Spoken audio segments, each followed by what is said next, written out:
দাউদ ইব্রাহিম নামটা যেন ভয় আর কৌতূহলের একটা শীতল হাওয়া বইয়ে দেয়। কত বছর ধরে লুকিয়ে আছে সে, কখনো ক্ষমতার গালিচায়, কখনো ভারতের অন্ধকার জগতের আড়ালে।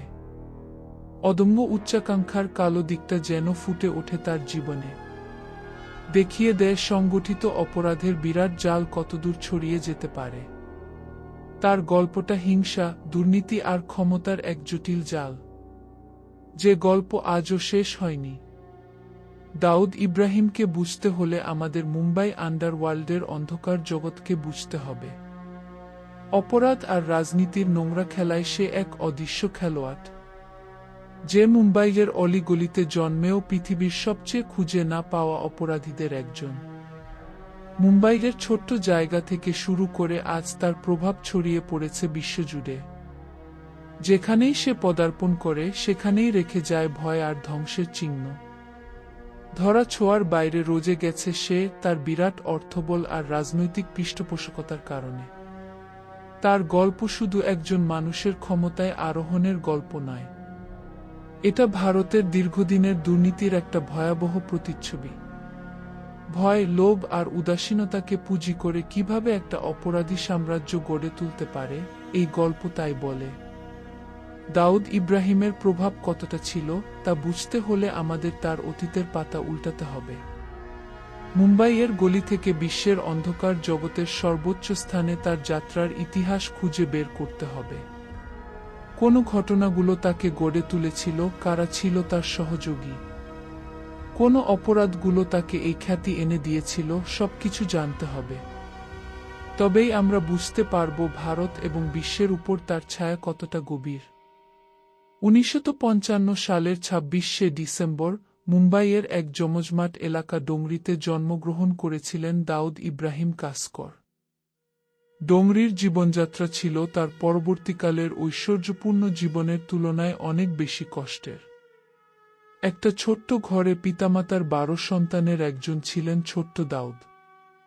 দারিদ্র্য, ছোটখাটো অপরাধ এবং গ্যাং দলের দ্বন্দ্ব ছিল তার জীবনের অবিচ্ছেদ্য অংশ। পুলিশের কনস্টেবল হওয়া সত্ত্বেও তার বাবা তাকে রাস্তার এই মন্দ প্রভাব থেকে দূরে রাখতে পারেননি। ছোটবেলা থেকেই তার মধ্যে উচ্চাকাঙ্ক্ষার বীজ বপন হয়েছিল। মাত্র 14 বছর বয়সে স্কুল ছুট দাউদ মুম্বাই আন্ডারওয়ার্ল্ডের দ্রুত সম্পদ আর ক্ষমতার প্রতি আকৃষ্ট হয়ে পড়ে। স্থানীয় গ্যাংয়ের জন্য ছোটখাটো কাজ করে তার অপরাধ জীবন শুরু হয়। লোকদের কাছ থেকে টাকা আদায় করা, প্রতিপক্ষদের ভয় দেখানো ইত্যাদি ছিল তার প্রতিদিনের কাজ।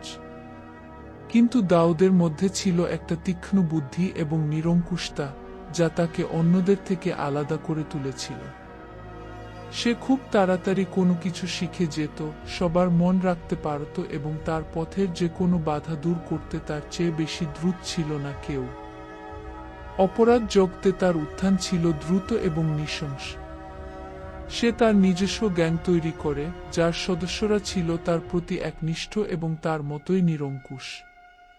এরপর সে শুরু করে অপরাধ জগতের ক্ষমতা দখলের লড়াই। মুম্বাইয়ের রাস্তাঘাট হয়ে ওঠে তার যুদ্ধক্ষেত্র, যেখানে প্রতিধ্বনিত হতো বন্দুকের গর্জন এবং মানুষের ভয়ের চিৎকার। 80-র দশকে দাউদ ইব্রাহিম এবং তার গ্যাং, যা পরে ডি কোম্পানি নামে পরিচিত হয়, তাদের উত্থান ছিল ধূমকেতুর মতো। তার নেতৃত্বে গ্যাংটি তাদের কার্যক্রম অনেক বিস্তৃত করে ফেলে। ছোটখাটো চাঁদাবাজি থেকে তারা জড়িয়ে পড়ে চোরাচালান, জুয়া এবং ভাড়াটে খুনের মতো ভয়ঙ্কর সব অপরাধের সাথে। দাউদের উচ্চাকাঙ্ক্ষার কোনো সীমা ছিল না। সে চাইত মুম্বাই আন্ডারওয়ার্ল্ডের প্রতিটি ক্ষেত্র নিজের নিয়ন্ত্রণে আনতে, তার নিরঙ্কুশতা হয়ে ওঠে কাহিনী। সে ভালোভাবেই জানত ভয় কতটা বড় অস্ত্র এবং সেটা ব্যবহার করতে সে কোনো কিছুই মনে করত না। তার প্রতিপক্ষদের অনেক সময় চুপ করে যেতে হতো, তাদের সাম্রাজ্য একীভূত হতো দাউদের ক্রমবর্ধমান নেটওয়ার্কের সাথে।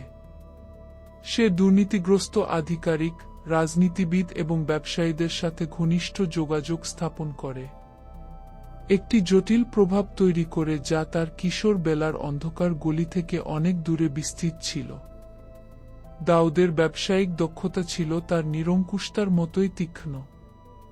সে নেশা কারবারের সম্ভাবনা চিহ্নিত করে এবং খুব তাড়াতাড়ি নিজেকে আন্তর্জাতিক মাদক বাজারের একজন প্রধান খেলোয়াড় হিসেবে প্রতিষ্ঠিত করে।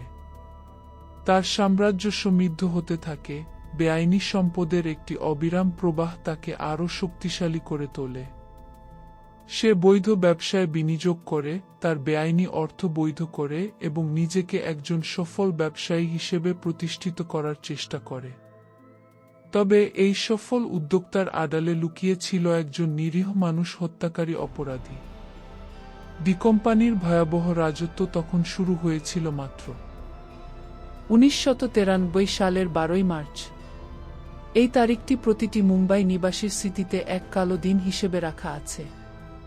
যেদিন স্বপ্নের শহর মুম্বাই বিধ্বস্ত হয়ে গিয়েছিল একের পর এক বোমা বিস্ফোরণে। সারা দেশ ঝাঁকুনি দিয়ে উঠেছিল সেই বিস্ফোরণে। আক্রমণের পরিসর এবং নৃশংসতা ছিল অভূতপূর্ব, যা পেছনে রেখে গিয়েছিল অসংখ্য মানুষের মৃত্যু এবং ধ্বংসের চিহ্ন। সরকারিভাবে মৃতের সংখ্যা ছিল 257, আহত হয়েছিল 700 এরও বেশি মানুষ। কিন্তু সেই দিনের প্রকৃত ক্ষতি ছিল অনেক বেশি, মানসিক ক্ষত, নিরাপত্তাহীনতার ভয় যা আজও মুম্বাইকে তার কালো ছায়ায় আচ্ছন্ন করে রাখে। 1993 সালের মুম্বাই বোমা বিস্ফোরণের ঘটনায় দাউদ ইব্রাহিমের নাম জড়িয়ে পড়ে। 1992 সালের ডিসেম্বরে বাবরি মসজিদ ধ্বংসের প্রতিশোধ হিসেবে এই আক্রমণ চালানো হয়েছিল বলে অনেকে মনে করেন। এই ঘটনার পর দাউদ ভারতের সবচেয়ে খুঁজে পাওয়া অপরাধীদের তালিকার শীর্ষে স্থান পায় এবং একজন নিরঙ্কুশ সন্ত্রাসী হিসেবে তার ছবি স্পষ্ট হয়ে ওঠে।